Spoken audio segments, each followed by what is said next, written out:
Bonsoir, bonsoir la communauté Blaugrana. Petit débrief ce soir du match d'hier face à l'Aves. Alors, il faut m'expliquer cette manie qu'a pris le Barça cette saison de concéder des buts et des grosses occasions en début de match. Je ne comprends pas. Ça fait plusieurs matchs cette saison qu'on encaisse des buts, qu'on subit des grosses occasions en début de match. Et c'est pas normal, surtout que là, cette fois-ci, on est à domicile face à Alaves. C'est inadmissible de prendre un but comme ça sur la première occasion. Une perte de balle de Gundogan incompréhensible. Franchement, je n'ai pas compris. Et en plus de ça, on a mis en confiance l'attaquant qui met le but et qui ensuite s'est régalé et a bouffé Koundé pendant 35 minutes. Et il a fallu quand même 35 minutes avant que Xavi se rende compte qu'il il fallait remplacer Koundé et mettre Araujo à sa place. Ce qui est quand même assez grave et assez inquiétant. On a clairement vu une différence quand Araujo est passé en défense centrale. Mais il y a encore ce problème de timing en fait. C'est-à-dire qu'on réagit trop tard. On attend qu'il y ait des conséquences pour réagir. Qu'est-ce que je voulais dire d'autre? Alors, sur la première mi-temps, on n'a pas du tout été bon, franchement. Si à la mi-temps, Alaves menait 2 voire 3-0, ça n'aurait pas été un vol, pas du tout, parce qu'on ne s'est pas procuré beaucoup d'occasions en première période. Il y a Gundogan qui s'est raté, c'est vrai, sur la première action du match. Mais ensuite, il a été intéressant par certaines passes, certaines ouvertures qu'il a fait, notamment une pour Félix en première mi-temps. Mais malheureusement, Félix, il était entre deux joueurs. Donc c'était un peu compliqué de contrôler et de pouvoir enchaîner de suite. Félix, qui a été bon d'ailleurs pendant tout le temps où il était sur le terrain. Je l'ai trouvé très bon. Les gens ont tendance à le critiquer, mais oublient que certes, oui, il faut scorer, il faut stater, mais il y a le contenu aussi dans le jeu. Et moi, je trouve que quand même, Félix, il fait partie des joueurs qui surnagent un peu en ce moment.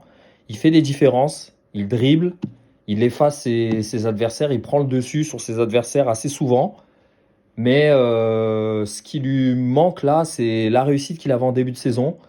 Mais il faut pas lui tomber dessus parce que il y a des joueurs qui ne produisent absolument rien, qui ont ni les résultats, ni le jeu. Lui, il a le jeu. Il faut juste qu'il reprenne la confiance qu'il avait en début de saison pour scorer. Et quand ça va revenir, je peux vous dire que ça va nous faire énormément de bien. Donc ensuite, il y a Cancelo qui j'ai trouvé très bon. On sait déjà Cancelo, c'est un top joueur. Où qu'il soit, il va être bon. À City, Pep d'ailleurs l'utilisait aussi en tant que latéral gauche. Et là, on a vu que ouais, en latéral gauche, il est excellent, il est bon, il fait des différences. Après, le problème, c'est que quand Cancelo est déplacé à gauche, il y a un déséquilibre qui se crée du côté droit parce qu'on a deux défenseurs de métier. Là, c'est Koundé qui est passé à droite. En début de match, c'est Ronald Araujo. Et ça pose problème parce que au niveau offensif, ça crée un espèce de déséquilibre, c'est-à-dire que le jeu va pencher beaucoup plus du côté de Cancelo. Et d'ailleurs, c'est ce qu'on a vu pendant quasiment tout le match. Donc, Baldé, j'espère vraiment qu'il va se réveiller. C'est vrai que lui, il vit pas une bonne période actuellement, mais je pense qu'il faut pas l'enterrer. C'est un joueur jeune, c'est un joueur qui a d'énormes qualités et qui, avec du travail et de la reprise de confiance en soi, peut redevenir très bon. Et ça sera plus que bénéfique pour le collectif. L'absence de De Jong se ressent de plus en plus. Vraiment, on a hâte qu'il revienne. Il va nous faire énormément de bien. Et ensuite, la deuxième mi-temps, on s'est réveillé. C'était un peu mieux. Je pense que Xavi, il a dû gueuler parce que il y avait qu'à voir comment il était dépité sur le banc et je crois qu'il ne s'est pas beaucoup assis d'ailleurs en première mi-temps, tellement il était pas bien. Et je pense que du coup, il a beaucoup gueulé. Et ça s'est vu en deuxième mi-temps que les joueurs se sont fait un peu secouer. Et donc on a vu un peu de mieux, mais c'est pas ça encore. C'est pas ça. Lewandowski, Lewandowski, c'est pas compliqué. C'est que c'est un finisseur, Lewandowski. Il a cette sale manie à vouloir toujours redescendre, à vouloir se prendre pour un 10, se prendre pour Messi ou je ne sais quel autre joueur. Mais à chaque fois qu'il fait ça, ça ne marche pas, ça ne fonctionne pas. Lewandowski, sa fonction principale, c'est de finir. C'est comme ça qu'il a failli remporter le Ballon d'Or en 2020. Mais comme tout le monde le sait, la cérémonie a été annulée. Et c'est parce que cette saison-là, il n'a que fait de scorer. Il avait des joueurs autour de lui au Bayern qui faisaient le travail d'amener les ballons dans la surface. Et lui, il se contentait de finir. Et c'est là où il excelle. Et là, on a vu sur son but, ben, c'est un but typiquement des Lewandowski. C'est-à-dire qu'il est dans la surface, il fait les bons déplacements, il prend le dessus sur le défenseur et il arrive à nous mettre une tête imparable pour le gardien.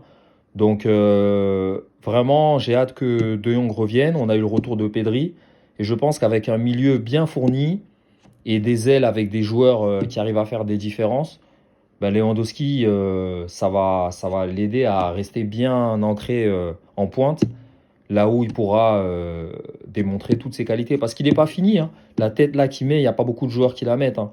Quand même, il faut être objectif. C'est vrai que c'est pas un joueur, comment dirais-je, c'est pas lui qui va prendre le ballon, qui va dribbler 4-5 joueurs. On le savait déjà de toute façon en l'achetant, qu'il avait un certain âge.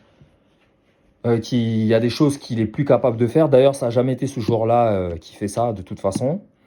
Mais je pense qu'avec un système de jeu bien encadré, avec chacun son rôle, ben, on peut avoir un Lewandowski qui va mettre beaucoup de buts en deuxième partie de saison. Peut-être même avant, là, avec le retour de Frenkie de Jong, ben, on aura un effectif au complet. Donc je pense on va avoir une amélioration. Il faudra surveiller ça fin novembre et tout le mois de décembre. Donc voilà, pas que du mauvais, mais quand même des choses énervantes, inquiétantes. Dans les rentrées, Rafinha, nul, encore une fois. Je ne veux pas y aller par quatre chemins, nul. Il n'a rien apporté. Roméo, un peu mieux.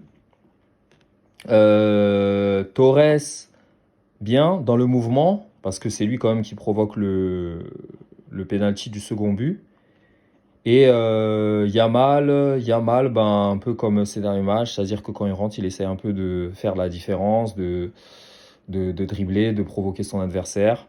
Parfois ça a marché, parfois ça n'a pas marché. Mais voilà, il a 16 ans, je vais pas le fusiller, quoi.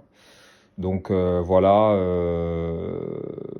j'espère que cette victoire a fait du bien à l'équipe. Je pense qu'elle a fait du bien.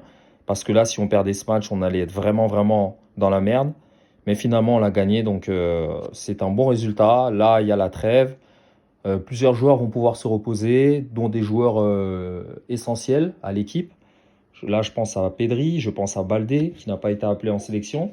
Et finalement, je pense que c'est un mal pour un bien.